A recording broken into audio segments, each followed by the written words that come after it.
WhatsApp guys, this is me Lovejeet Arora. स्वागत है आप सभी बच्चों का आज की इस क्लास के अंदर। तो चलिए, बिल्कुल देख करके लग रहा होगा ना कि मैम कोई स्टोरी टेलिंग बताने वाले हैं। आज हमारी कंप्यूटर की क्लास तो होनी नहीं है, एकदम कोई कहानी मैम सुनाएंगे हमको, है ना। कार्टून वार्टून वाली फोटोज है, कुछ कॉमिक बुक से रिलेटेड चीजें हैं जो हम करने वाले हैं। बिल्कुल कहानी के साथ तो हम शुरुआत करेंगे ही करेंगे, है ना। टॉपिक को हम ऐसे पढ़ने वाले हैं जैसे कहानी पढ़ते हैं, और पूरी कोशिश ये रहेगी कि भैया आज जो पढ़ा है ना वो कभी ना भूलो। आप इस टॉपिक को तो कम से कम आप कभी ना भूलो। तो चलिए, ऐसी स्टोरी के साथ में हम इसको शुरू करते हैं। अब एग्जाम का माहौल चल रहा है, आईपी का पेपर है, कंप्यूटर का पेपर है, और फिर बात आईपी और सीएस की हो तो हमारी ना हो, ऐसा हो नहीं सकता, है ना। अगर ऐसा है तो नीचे कमेंट सेक्शन में बताइएगा, बहुत खुशी होगी मेरे को पढ़ के अपनी ही तारीफ वाले कमेंट्स को। खैर आगे चलते हैं। देखिए, बात क्या हो रही है कि भाई एग्जाम का माहौल है, और अभी आईपी की क्लास है, जो सीएस की क्लास हो रही है। तो पड़ोसी भी हैं जो क्लास 12 के अंदर है ना। तो अब ये ना इसको जोर से चिल्ला के पूछ रही है कि भाई तुमने लवजीत मैम की क्लास वॉच की कि नहीं की, है ना। अब ये है ना घूंचू, इसको सुनाई नहीं दे रहा है। अब इसकी पॉसिबिलिटी क्या हो सकती है कि भाई इसको सुनाई नहीं दे रहा कि मैम की क्लास चल रही है और ये इतना चिल्ला करके बोल रही है ना। तो इसकी पॉसिबिलिटी ये हो सकती है कि भाई इन दोनों के घर की जो डिस्टेंस है ना वो काफी ज्यादा है। ठीक है, ऐसी पॉसिबिलिटी हो सकती है। और तो हम क्या ही बोलेंगे कि क्यों इसको सुनाई नहीं दे रहा, है ना। तो हम ऐसा एस्टिमेशन लगा रहे हैं कि भाई जो डिस्टेंस है ना वो ज्यादा है, तो इस वजह से इसको सुनाई नहीं दे रहा, और ये कंफ्यूज हो रहा है कि बात चल क्या रही है या क्या हो रहा है, या थोड़ा बहुत सुनाई दे भी रहा होगा, है ना। अच्छा, अब ठीक है, डिस्टेंस बहुत ज्यादा है, लेकिन अब बात पहुंचाएं तो पहुंचाएं कैसे? और जोर से बोल करके, है ना, वो भी नहीं सुनाई दे रहा। हम किसी तरीके से हम इसको भेज रहे हैं, लेकिन इस तक सिग्नल है जो पहुंच नहीं रहा है ना।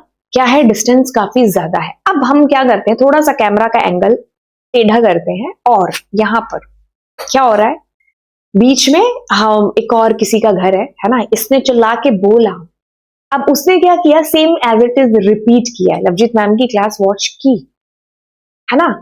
अच्छा, अब उसको ये चीज समझ में आई है। अब वहां से कोई रिप्लाई आएगा तो मतलब ये आपको थोड़ी सी छोटी सी कहानी है जो समझ में आई कि क्या चल क्या रहा था आखिरकार, है ना। यहाँ पर क्या चल रहा था, कोई डेटा जा रहा था। अब डिस्टेंस ज्यादा होने की वजह से सिग्नल्स क्या हो गए, वीक हो गए, है ना। तो बीच में किसी ने क्या करा, हमारा काम आसान करने के लिए हमारी ही बात को रिपीट कर दिया, और जब रिपीट करा तो उसी फ्रीक्वेंसी पर रिपीट किया, और सामने वाले को वो चीज है जो सुन गई, है ना। यही कहानी हुई ना। मैं आपको ये कहानियां क्यों सुना रही हूँ छोटी छोटी, ये कहानियां इसलिए सुनाई जा रही है ताकि आप इन टॉपिक्स को भूलो ना। देखिए, टॉपिक कहता है यहाँ पर कि रिपीटर क्या है। चलिए, टॉपिक की शुरुआत के साथ साथ अपनी कहानी को रिलेट करते हैं। ओके, कहानी कहती है और टॉपिक कहता है कि व्हाट इज रिपीटर। रिपीटर का काम है, एक पहले तो ये है कौन, है ना। इस हीरो की बात करते हैं तो ये हीरो है आपका नेटवर्किंग डिवाइस, हार्डवेयर डिवाइस, जिसका काम क्या है, रीजनरेट करना, किनको वीक हुए सिग्नल्स को रीजनरेट करना। ये जो बीच में फ्रेंड थी ना, ये रिपीटर की ही भूमिका निभा रही थी यहाँ पर, है ना। क्या कर रही थी, रिपीट कर रही थी जो वीक हुए सिग्नल्स थे, क्योंकि सिग्नल्स वीक हो रहे थे ना, तभी तो सामने वाले को पता नहीं चल रहा था। अब चलते हैं आगे, हमें पता चल गया कि रिपीटर का काम क्या है। Okay ma'am, it does not understand data, it only works with the signals. ऐसा नहीं है कि आपके डेटा को रीड कर रहा है, कुछ एनालाइज कर रहा है, उसके लिए आपके पास में और डिवाइसेस हैं नेटवर्किंग के। ठीक है, हर डिवाइस का अपना एक काम है। ठीक है, अगर हम सारे काम एक डिवाइस से कराएंगे तो नहीं, ऐसा नहीं, हमें उसको ऐसा शक्तिमान नहीं बनाना। हमने अलग अलग जरूरतों के टाइम पर अलग अलग डिवाइसेस का निर्माण या बना दिया कह दो, है ना। तो ये कोई अंडरस्टैंड नहीं करेगा बीच में से, है ना। ये सिर्फ क्या करेगा, आपके सिग्नल्स के ऊपर काम करेगा, उनको रिपीट कराएगा, एक तरीके से वीक हुए सिग्नल्स को स्ट्रॉन्ग बनाएगा। ठीक है, इंजेक्शन भरेगा उसके अंदर, है ना, कि भाई उसी सेम स्पीड से आपका डेटा है जो सामने वाले के पास चला जाए। ठीक है, अब ये कहता है, क्या कहता है कि why do we use repeater. जब इसने बता दिया कि मैं ये हूं, तो इसी कमी की पूर्ति के लिए ही तो इसका यूज किया जाता होगा। चलिए, कहता है कि सिग्नल्स, मैंने कहा अच्छा, कहता है सिग्नल्स, मैंने कहा अच्छा, कहता है signals lose strength as they travel through a cable.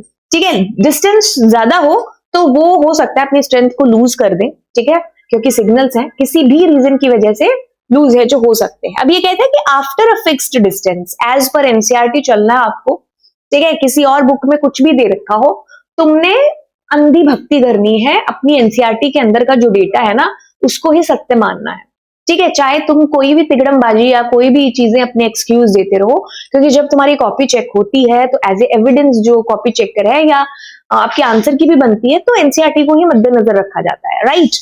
तो आपकी एनसीईआरटी के अकॉर्डिंग मैंने यहाँ पर लिखा है अराउंड 100 मीटर्स। अब ये कहता है कि सिग्नल्स बिकम्स वीक और डिस्टॉर्टेड, आपके जो सिग्नल्स है ना वो वीक हो जाते हैं। आपके सिग्नल्स से मतलब है कि जब हम डेटा भेज रहे होते हैं तो एक फिक्स आप कह लो कि अराउंड लमसम कह सकते हो कि इसके आसपास आपके सिग्नल्स क्या हो जाते हैं, वीक हो जाते हैं। वीक सिग्नल्स में लीड टू लॉस डेटा और कम्युनिकेशन आपका फेलियर भी हो सकता है, जैसे इस केस के अंदर हुआ है ना। तो समझ ही नहीं आ रहा था, समझ भी आ रहा था तो शायद टूटी फूटी लैंग्वेज में समझ में आ रहा होगा, है ना। तो अब ये जरूरत थी यहाँ पर, इस वजह से ये यूज हो रहा था। इसको इंट्रोड्यूस किया गया और कहा गया कि भाई तुम्हारा काम क्या है, बूस्ट करना, सिग्नल्स को रीजनरेट करना। आप एम्पलीफाई जैसा शब्द भी है जो सुनोगे बीच बीच में। To extend the length of the network to ensure smooth data transmission over long distances, लंबी लंबी दूरी के ऊपर भी आपका डेटा है जो स्मूथली पहुंच जाए, ये काम है इसी रिपीटर का। एनसीईआरटी कहती है कि data is carried in the form of signals over cable, ठीक है, हमारा डेटा सिग्नल्स बन करके जाता है। कहता है कि these signals can travel only a specified distance. आपको मैंने सेम एनसीईआरटी वाला ही रिपीट कर दिया, मतलब beyond this distance signals lose their strength and become weak. When weak signals या when signals become weak, original signals need to be regenerate। अब इस जरूरत की फुलफिलमेंट के लिए आपके जो रिपीटर्स हैं वो आए, इनको एनालॉग डिवाइसेस भी है जो बोला जाता है, क्योंकि आपको पता है कि आपका मैसेज एनालॉग बन करके जा रहा है, तो यहाँ पर भी एनालॉग डिवाइस ही है जो यूज में आएगा। It works with signals on the cable. अब क्या इसकी भूमिका होगी, ये क्या करेगा, वीक सिग्नल्स को रिसीव करेगा, उनको उनमें शक्ति भरेगा, उनको ग्लूकोज पिलाएगा, कहेगा नहीं नहीं थकना नहीं है, ठीक है, थकना नहीं है बिल्कुल भी, मंजिल तक जब तक पहुंच ना जाओ तब तक नहीं थकना। हम रिपीटर से यार हौसला भी तो ले सकते हैं, है ना, कि भाई नहीं अभी मंजिल खत्म नहीं हुई है, अभी तुम्हें वैसे ही चलते जाना है जैसे तुमने अपनी जर्नी शुरू की थी, है ना। हाँ यार, इसमें से भी मोटिवेशन निकल गया, देखो तो, है ना। कहते हैं कि Saint back on the cable, बस वापस आपको भेज दिया जाएगा उसी रास्ते, जाओ जाओ चलो चलो, थकना मना है, ठीक है। बस ये आपके रिपीटर की कहानी है। तो हम कुछ अब डायग्राम्स हैं जो आपके गिवन, उनको देख लेते हैं। तो अब क्या होगा कि भाई ये नहीं जा सकता, तो यहाँ पर ये जो रिपीटर है ना, ये आपके रीट्रांसमिट है जो कर रहा होगा, ठीक है। तो रिपीटर यहाँ पर ये भूमिका निभा रहे हैं, ठीक है। तो यस, ओके, अब हम अगली क्लास में मिलते हैं। तो यहाँ पर हम नए डिवाइस की बात करेंगे। तो आपकी एनसीईआरटी और क्या बेसिक डेफिनेशंस हैं, क्या इनके यूज हैं, इसके बाहर कुछ भी नहीं आएगा। वो सब कुछ मैं आपको करा चुकी हूं जो आपको करना है रिपीटर के अंदर। अब मैं आपको मिलूंगी अगली क्लास के अंदर एक सोने से अगले डिवाइस के साथ में, ऐसी कुछ कहानी लेकर के, अगर बन सकती हुई तो चलिए फिर, हाँ, bye bye, God bless you. और कैसा लगा आपको, समझ में आई चीजें, इसके लिए आप अपनी फीडबैक है जो नीचे मुझे कमेंट सेक्शन में बताइए। और तो चलो फिर चलते हैं, बाय बाय ऑल। GBY इसकी फुल फॉर्म बताओ, डू सब्सक्राइब द चैनल।